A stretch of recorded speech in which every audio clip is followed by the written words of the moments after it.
There it is. Boom. What Bada up, bing, ladies bada and boom. gents? We're going back to the past. Almost a year and a half for this one, Ham.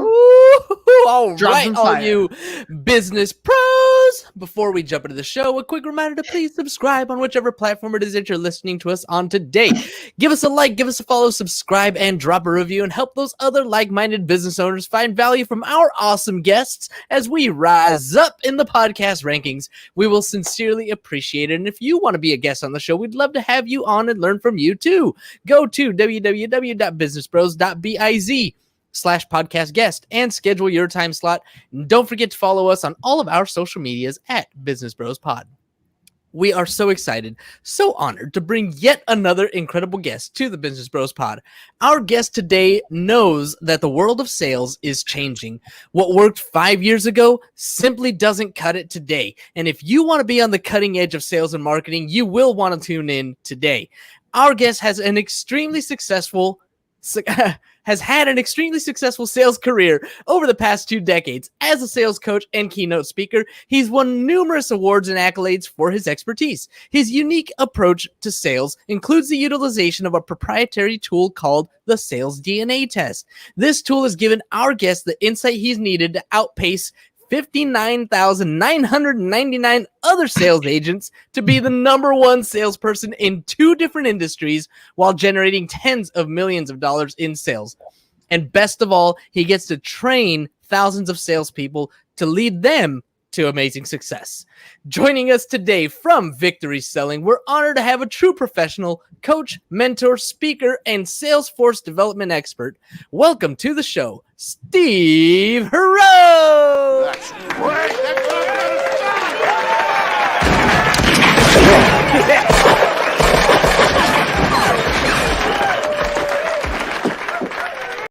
gonna Shut up and sit down.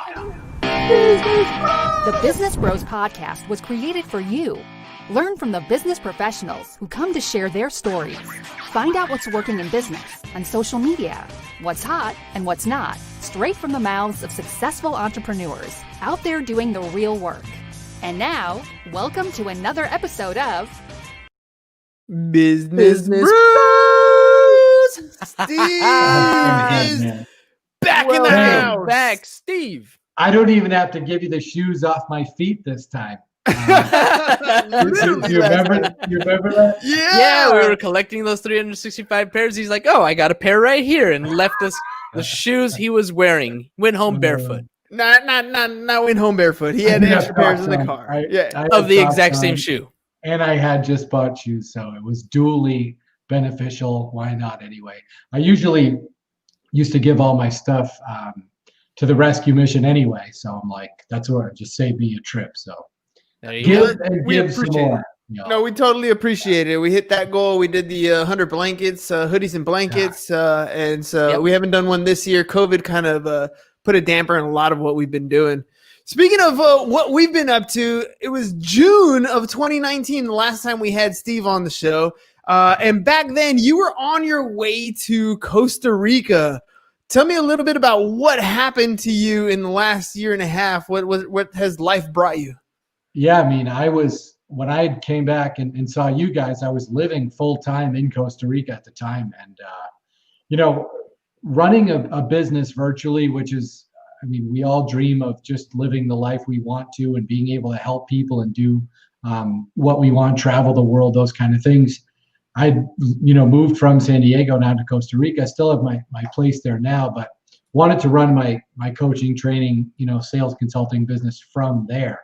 And luckily, I mean, it just got really super busy and people wanted me more in the States, and, it got difficult to keep going back and forth. And I ended up moving back to San Diego, November 2019. Really didn't have any plans of moving out of San Diego.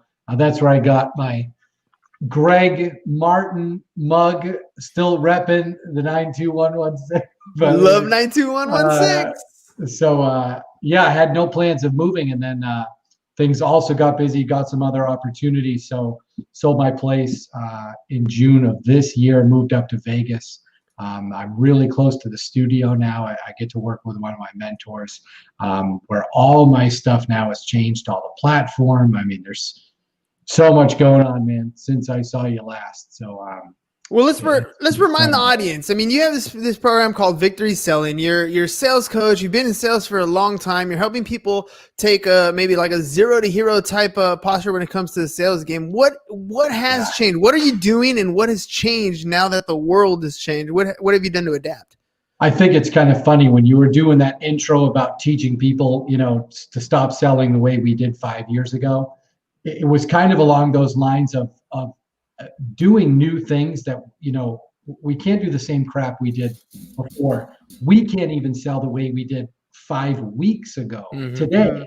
This was all pre-COVID when we were talking. And I was on the lines of, hey, we need to create more stuff virtually. And I'd already started building my courses, curriculum, all that stuff. And I haven't even really discovered Lightspeed. And if those of you guys in the sales game or the business world, you obviously know Tony Robbins. Any course you buy of Tony's is hosted on Lightspeed. If you know John Maxwell, any course you buy of John Maxwell is on Lightspeed. Damon John, Lightspeed. Cardone, Lightspeed. Belfort, Lightspeed. All of them are on Lightspeed. So I'm like, all right, if I want to be world class, I better spend some fucking dough. And, well, fill me in. What is Lightspeed? I've never heard of that. Yeah, just till now. It's a platform for people that have online curriculum. So kind of like a Kajabi, but the Ferrari of online training and courses and things. So it's a big investment to be able to provide to people, but I wanted them to have the best. And so when they get one of my courses or go through my training, they get me 24/7. That's good or bad, depending on how many ex-girlfriends you ask. Yeah, don't ask some of my exes, but some of them would vouch for me. But no, it's everything's virtual now, and I'm so glad that I was on that path even before, because salespeople, companies with sales teams, they need repetitive training. They need interactive training. They're not going to sit in a room and listen to some curmudgeon talk about how he used to sell in the 70s. So it's now, we're in this virtual world, whether we like it or not. So I'm so glad I made that investment ahead of the game to build something world-class virtually, where people don't have to go into a room or don't have to go to some weekend event, dance on a chair and, walk on some fire and get rich on Tuesday. That's doesn't work. So no, it don't work. The repetitive, the engaging, the implementation of all the things I've been able to build in the last 18 months is finally here. You guys are probably familiar with all these different selling systems out there. You're in the business world. So I literally just launched my selling system, the Victory Selling System, about a week ago. And I had been working on it for over a year and building this 9-step process. It deserves a round of applause. Good job. Congratulations. That's pretty cool, man. I need you when I'm doing my talks. Just start hosting all your talks on StreamYard and you'll get. I know. I've been on a bunch of these. I do one for the UK every week, so it's kind of fun. I don't even think people were on StreamYard, a year. It wasn't even in existence, right? No. Back then. So, man, so much has changed in 18 months, man. It's crazy. Well, let me pick your brain a little bit, because with the amount of sales training that you offer and the experience that you've had, and then the world shifted. There's a lot of shiny, easy button things that can attract attention, right? James and I are diving deep into ClickFunnels because we're trying to figure out a way to get the attention that we have and put them in certain cycles so that we can get them into a face-to-face conversation and eventually close them, right? Mm-hmm. But we can easily get distracted with generating a ton of leads online and buying all kinds of ads and all these shiny objects that people are going after. In today's world with COVID, with minimizing the ability for you to shake somebody's hand, what are some of those fundamental things that people can do still today that can help them improve their sales on a regular basis? So it's funny you said that, because I've got another partnership, or whatever we call it, relationship with a company in Canada, social media company, and they help drive, actually a lead gen company. They help drive tons of traffic, tons of leads to their clients. And it's funny having the discussion with him about all these clients that call him and moan about, well, we're not making sales. It's like, bro, I get you the leads. You have to convert the leads. Like, that ain't on me. I'm responsible for getting you all the traffic, but you got to be the one that converts them. So you guys know this guy, but I've worked with so many people in the real estate industry. Everybody wants leads, right? More leads, more leads, more leads, but they don't spend a dime on learning how to convert the leads. They don't learn how to build relationships. They don't learn how to engage their prospects. They don't learn how to be memorable. And especially now, they have no idea how to sell virtually, which is killing people. And they all want, oh, I'm better face-to-face. I'm better with open houses. Well, yeah, I'd like to not wear a mask all day too, but we live in reality. So the old, ways, we just have to move past, and we have to adapt. I've given so many talks recently, and I refer to Charles Darwin all the time. It's not the strongest of species that survive, right? It's the one that's most adaptive to change, right? The one that's most ready to move forward. And so if we're not learning all these new tools and techniques on how to sell in a virtual world, we're going to get left behind. And it's a lot of self-limiting beliefs. Oh, I can't sell houses without doing an open house. Bullshit. I know tons of people that never even set foot in houses that could sell them. It's a lot of these, well, I need to be belly to belly. You do not need to be belly to belly. Oh, I need to be face to face. I need to shake somebody's hand. That's never going to go away. You do not need to shake somebody's hand. It's so funny now how many clients, happy ones, and thank you guys if you're listening, I'm sure you will, after that, I've never met in person, ever. Never. We've only met through Zoom or StreamYard or Microsoft Teams or whatever, and we have amazing relationships. These are people I feel like I've known forever because I've been working with them for a while, but that's the society we're in now. Quick story, you guys know about that sales DNA test tool that I have, which now, we've had hundreds of people go through it. Another two this morning, this kid reached out to me on Instagram, sells security systems, door to door, successful kid. But it's like, dude, I see your content all the time, and I want to learn this stuff that's a little bit deeper than just what's your pitch or what's your closing question or, what's your opening line? It's so much more to it that's upstairs in our heads. And he sent me a message. I direct message him back. And listen, I'm a peon, right, in the world of people knowing who I am in sales, right? But I respond to every message, all of them. And he was just happy I responded. He's like, dude, no one direct messages me back. I'm like, if somebody wants to talk to me, I appreciate it. I'm humbled by it. Of course, I'm going to write back and thank them and talk to them about what I do and how I can help them. And if they want to be part of what I'm doing, awesome. If not, that's cool too. But I'm going to write back to everybody. And until there becomes a point where there's so many people I can't write back to, which I never want to get to, by the way, because it's got to grow organically.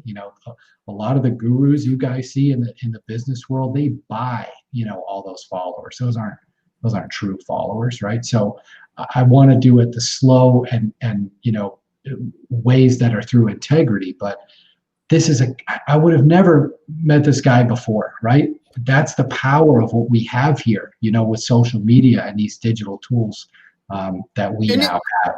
And it's not sexy. What you were describing right there, I mean, the most powerful part of what you do in selling is the nurturing, it's the establishing and the nurturing of that relationship. I mean, you called it converting, but really the way you're describing it is, okay, you've connected with somebody. How do you help hold their hand and take them across the finish line? How do you got to connect with people on you're right. We don't see face to face. We don't shake hands. When we do, we're wearing those masks. All those things happen, but it doesn't take away from the fact that we could still have a relationship. People are going to buy from people they know, like, and trust. That won't go away.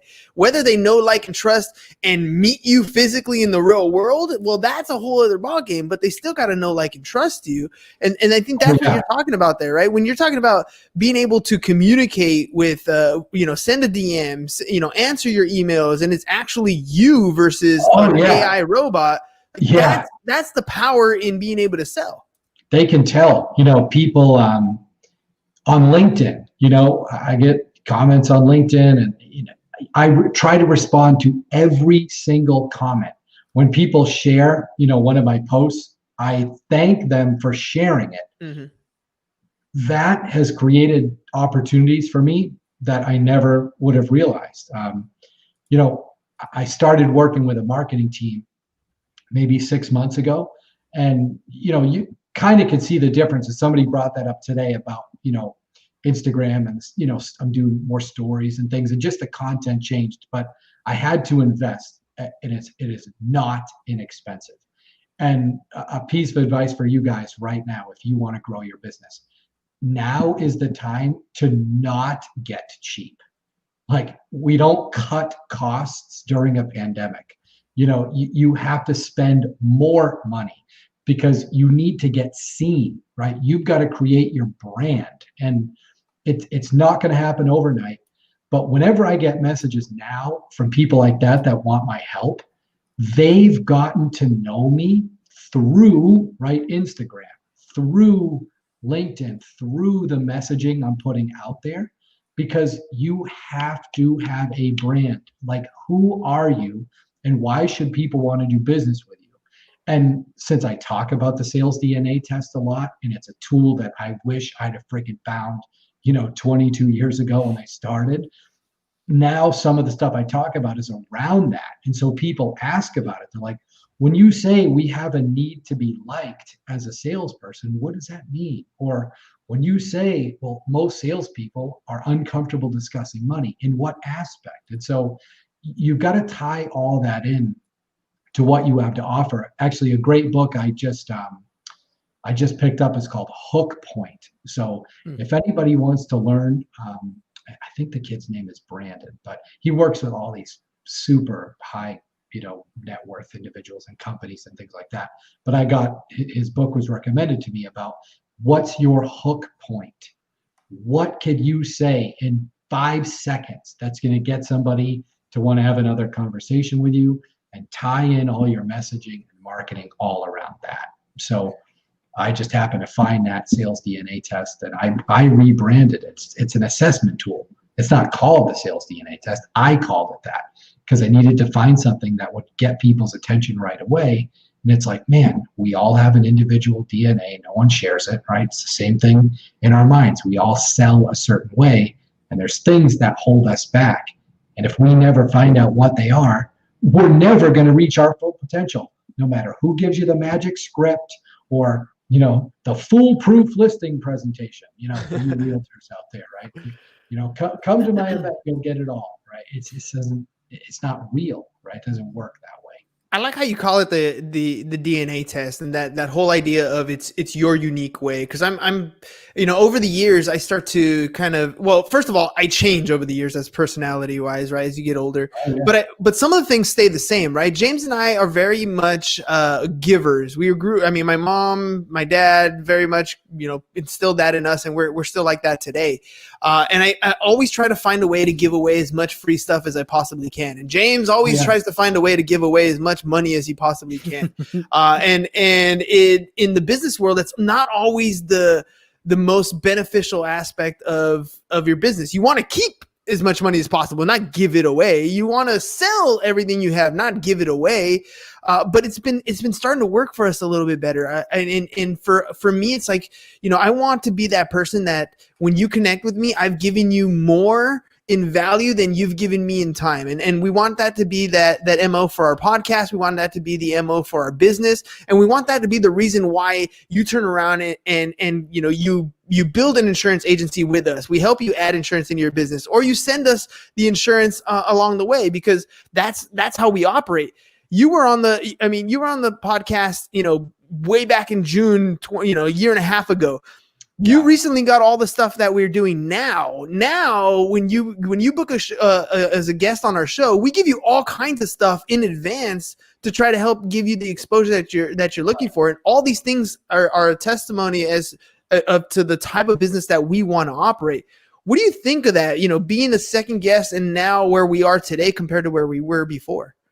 So it's funny you said that. I just put in the chat window one of the courses I just built for free, for that exact reason you just said. Give as much content away as you possibly can. And one of the things that I've learned recently is your first impression with people is way more important today than it ever was before. And I wanted to build something that could teach people how to make lasting impressions, right? And good introductions. So I built that free course. That's one. The second thing I'm doing now is companies that have sales teams. I am now also giving free 45-minute workshops on how to be more effective selling virtually. So I've got a few of those coming up, and it's on me. Like, I want to share that. So if a company has a sales team, clearly they need to be good at selling virtually. And one of the workshops I built, we got great reviews so far. It's going to help them a tremendous amount. And that's my time. And normally, obviously, I would charge them for that. However, I want them to experience what it's like to learn some of these things that are working for all my other clients, and what it's like to have that experience with me, because hopefully they're going to like it. They'll enjoy it. Their people will say, how do we get more time with Steve? And then that's my lead magnet. That's my funnel. So I just started doing that, and I got a huge meeting tomorrow with a $1 billion company to be able to do this giveaway. And if it goes well, it's going to open up who even knows, right? How many doors. So as much as you can give away, you should give away, which I'm totally in agreement with that. Yeah, it's difficult though, because you put a lot of time and effort into something. That course that you've just given us to put away, that's a lot of time, energy, sweat, blood, tears. You've given up other things that you wanted to do. You've put in a lot of time to do that. And then, you know, when you are luckily in charge of it, so you've decided I'm going to give this away. But James, for example, James is my SOP guy, right? He's the guy who comes in and he automates everything. And he spent a lot of time, you know, creating the videos and the tutorials and the questions and all this sort of stuff. And then I'm the type of person who's like, hey, by the way, that was awesome. You know what? We should give that away. And he looks at me like I'm freaking nuts, right? Like, are you crazy? Are you crazy? But secret sauce, right? But for me, to give you guys to give you guys perspective, and those of you guys listening on here, that course, right, that maybe we can give to your audience or whatever, we could share it. Literally, that one is $15K. That's what it cost me to build. 15 grand. Yep. And see, and here's the thing about when you give something away versus what the value is, and I think this is one of those things that we as individuals need to understand. Just because it was given to you doesn't mean it's valued less. What you do with that information, I mean, there's for example, there's all kinds of books that you can Google on YouTube that you don't have to buy the audio for. They're absolutely free. But if you take those that knowledge that you learn and you implement, if you execute, it's worth way more than just the value of you know, whatever it is. I mean, that could be 15K as far as value what you normally sell it for. But if they implement it, if they take those strategies and put them into practice, the value is tremendous. 10x that easy. And it's funny, one of the best compliments, again, I'm trying to find it on my text. He just wrote it. He said, I'll clean it up. But he said, dude, this is effing gold. I wish I could find it in here. And this is a kid that I had met after we talked, he found me because I was on it might have been your podcast or another one. It's like, dude, I loved what you said about that. I want to do the DNA test. And he didn't do so well, right? He was struggling. And we found a couple of things, right, that were in his head that was holding him back. The month after he started on all the training, all the back end stuff, he set his personal record for sales. Literally from that. That's why I do this stuff. So when he says, dude, this is gold, he's already seen all my other stuff. This is new. And he's like, bro, I'm sending this out to all my people. He's a contractor and does very well. And he's like, this is some of the best stuff you've done. And so I know, like, I have to invest the time because I got to write it, produce it, studio, right? Pay that. It's not inexpensive to build these things. But that's why I said when I realized, okay, I want to be world class. How do I get to that level? Well, who does Tony Robbins use? Who does John Maxwell use? Who does Cardone? They all use Lightspeed. So I had to bite the bullet. And so was where I was going back and forth to Vegas, right? Every month, ish, right? From Costa Rica to film, record, right? Practice, cut, edit, film, record, practice till it finally was ready. And then now working with them so much and they've been so helpful when I moved up here to Vegas, it's literally 3 blocks away. So I can go in there, film my new stuff, film content, do videos, all those things. And it's right down the street from me. So I made the decision to literally move to Vegas to be closer, right, to the studio so I could provide better content, more applicable content for people and help them learn how to sell, during this very unique time we're in. What does the future hold for Steve? Like you seem to have a pretty good grasp of where you want to be. Becoming world class is not the easiest thing in the world. That's like, when people talk about being rich, I want to be a billionaire so freaking bad. Do you understand what it takes to be a billionaire? I mean, it's a lot of work to become world class, to become that level. So what does the future hold for you? What do you see yourself doing to put yourself at that level? And it's funny, I haven't mentioned that, I guess, recently. What triggered me was there's a difference, and those of you guys that are listening, there's a difference between world class and world known, right? Mm-hmm. I could give 2 shits if I'm world known. None of that matters. World class is different, right? You're the number 1 ping pong player in the world. No one knows who the hell you are, but you're still world class, right? So again, my goal is to be as good as I can be and help as many people as I can help.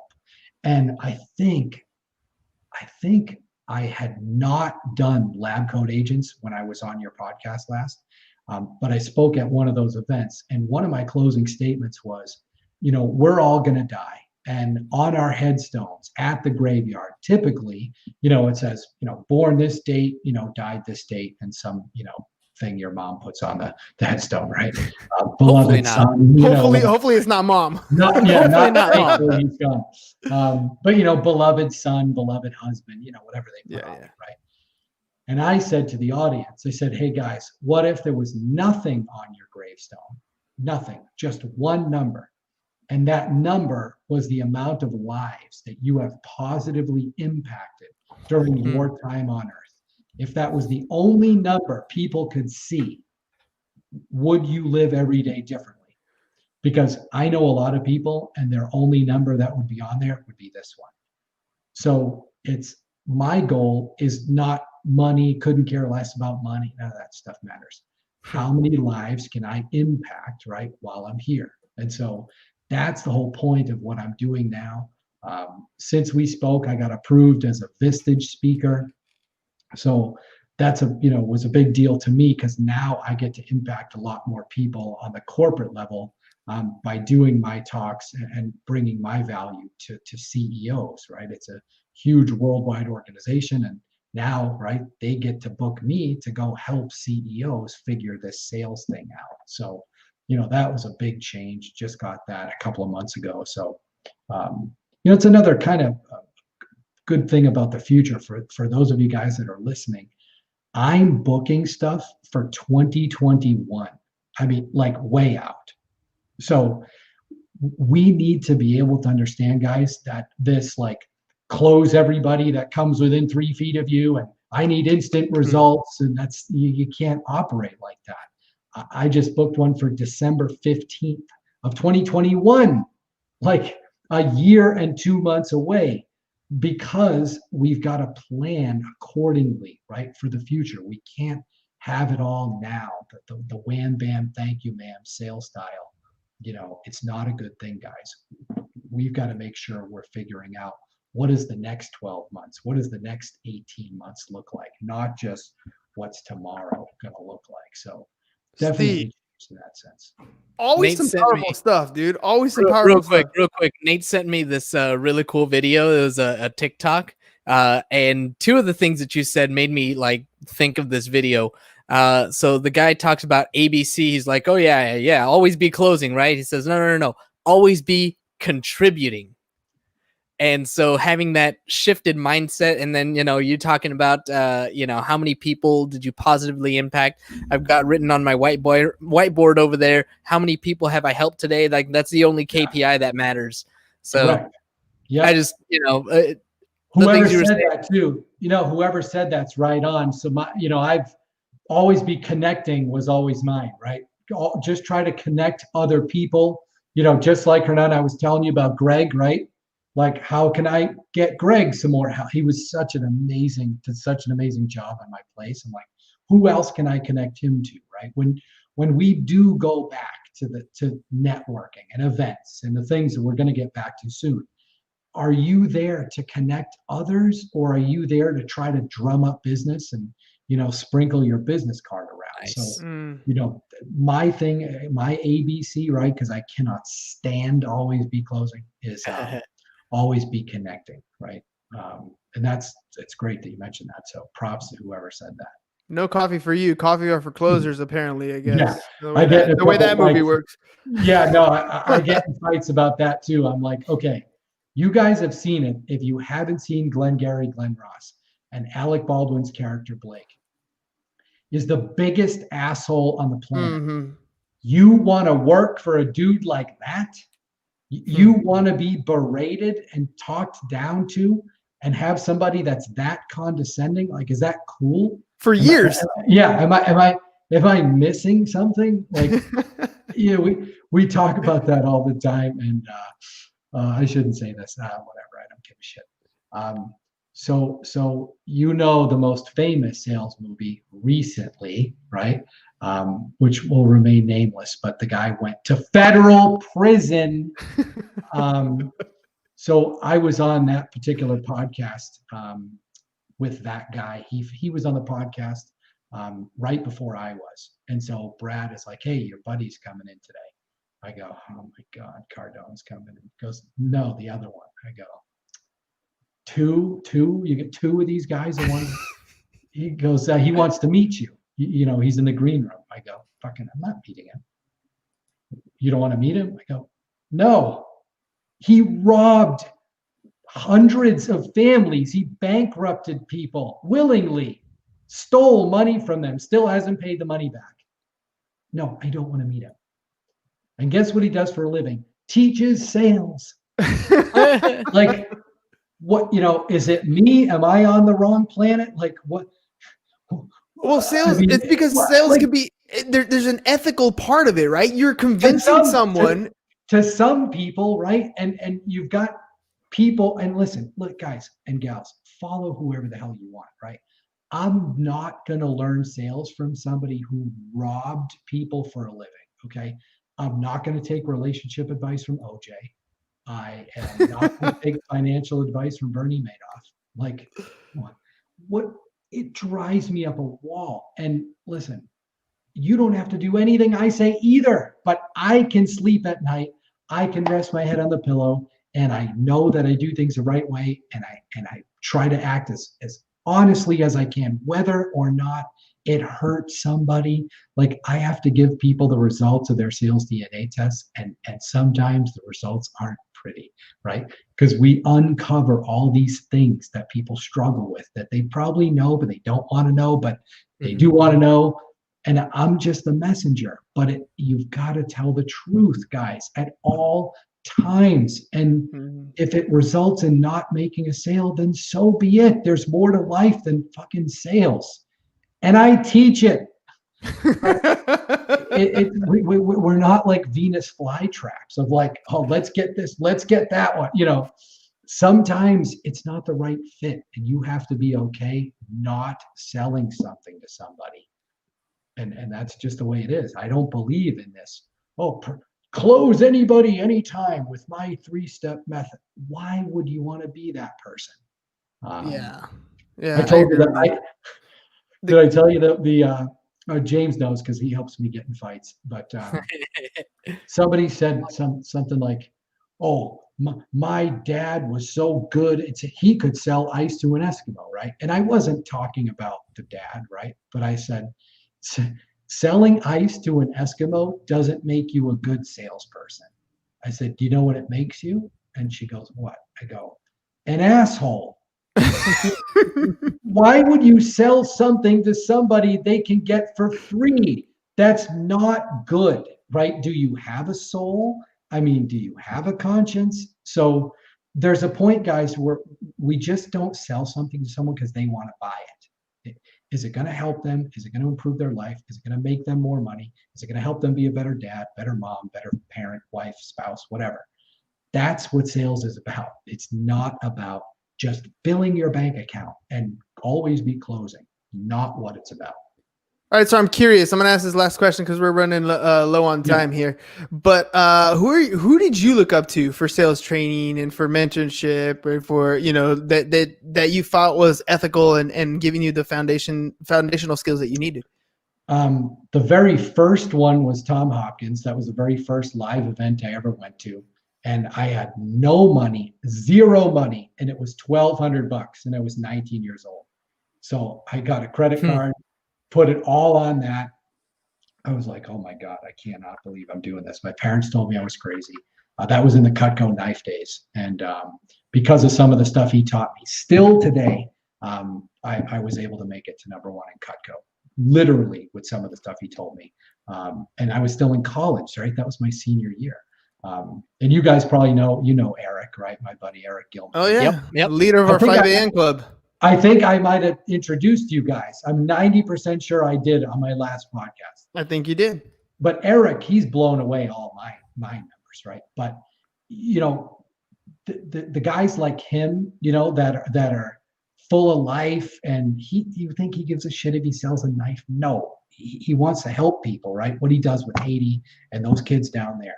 So Tom Hopkins was first. Next is Jim Rohn, which, nice Quality stand-up dude. Yeah. He's the best ever, right? If I had a chance to meet anybody in life, alive or dead, it'd be him.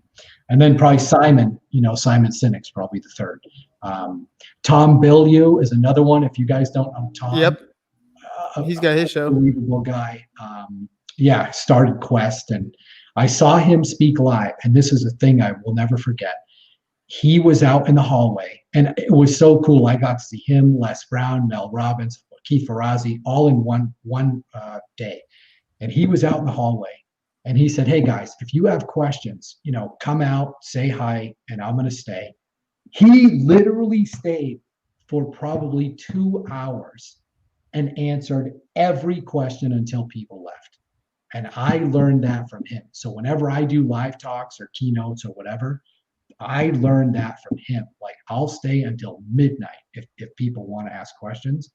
And he's a great thought leader. So it wasn't really sales trainers I looked up to other than Tom. It was more thought leaders. So that's kind of how I want to position myself, as not really a sales trainer. Oh, use this script. I don't do that stuff. It's more helping people, right, get in the right state of mind. So well, I love talking to you all the time. I mean, it makes me feel a little bit better about the way I do things, because I'm the same way. I'm not huge on the big close. I'm like, look, I'm going to show you, these are the avenues Yeah, and I had a conversation with a lady the other day. Calls me up, is interested in buying a house, and she's like, I know what to do. I'm in this situation. I'm like, look, here's the choice. If you buy a house, here's the possible outcome. If you don't buy a house, here's the possible outcome. Both are good. What we need to figure out is, why are you deciding to do this now? And if we can figure that out, then choose a direction and just be happy with it. And ultimately, she ended up saying, "Yeah, this is the reason why. We're living at home with the in-laws, and we've kind of grown out of our space, and that's a whole different scenario, right?" But you don't get to that deep part unless you sit down and like go through and figure out, why is it that you're in this spot. I can sell you the house. That's the easiest part to do. But why are you going to want to stick with me? Why are you going to want to listen to me? Why are you going to want to trust me through this transaction if we've never had a conversation other than, here's a price tag, sign on the dotted line? For me, it's never felt right. And talking to you all the time kind of helps me put that back in my mindset. It's okay to be that way. It's okay. That's my DNA. Yeah. Yeah. One another really nice, I think it might be on LinkedIn, a testimonial or something. Somebody said, he said, Steve, you help me sell the way I feel comfortable. Mm-hmm. I don't tell people you have to sell this way or that way or his way or her way. It's helping people develop their confidence, right? Their comfortability with their style and the way they sell. And as long as it's within integrity, honesty, humility, we're good, right? There's certain things work for me, may not work for you or her or him. But it's helping you feel comfortable in your own skin, not creating a bunch of robots out there, that want to all be like me or Gary Vee or someone else. Don't be like those people. Be like you, right? Just take the things you like, but be like you. That's when you're going to be successful. That's what it's all about. Steve, man, thank you for coming on the show, man. Thanks, really appreciate you sharing your wisdom with us. 20 years experience. We did drop that free course in a link in the comments, so go ahead, check that out, guys. Steve's offering you some gold. Exactly. Yeah. He's offering you some gold. Ladies and gents, just a reminder, hook us up. We'd love to grab some. Oh, yeah, there you go, James. Sorry, I'm pushing the buttons for you. We'd love to grab a like here and there, rate, subscribe. And I it's going to stick in my head every time I ask for a like or a subscribe. I'm thinking of my tombstone now. The only metric on there that should be on there is the number of people you've helped. It's the ultimate vanity metric, but it's not really a vanity metric. It's really, you made an impact. And it's, Steve, on a little side note, that was one of my goals, is I want 10,000 people at my funeral. And that's very similar to the metric you're describing there. So ladies and gents, subscribe, rate, like, and follow. And I could keep talking to you for ages. Thanks, gentlemen. At Business Bros Pod. Sometime soon. Awesome. All right, ladies and gents, that's all we got for you guys today. Peace. See you guys. And we're out. I didn't do it again, did I? Thank you for listening to the Business Bros Podcast. Are you looking to get more clients or to increase your income? Hernan, the business bro, can help you generate referrals through the power of podcasting. And James, the insurance bro with Pipeline Insurance, can help you effectively add insurance to your existing business. If you are ready to create wealth today and generational wealth for tomorrow, email businessbros@csfirst.com to schedule a free consultation. Or join the Business Bros Network, www.businessbros.biz.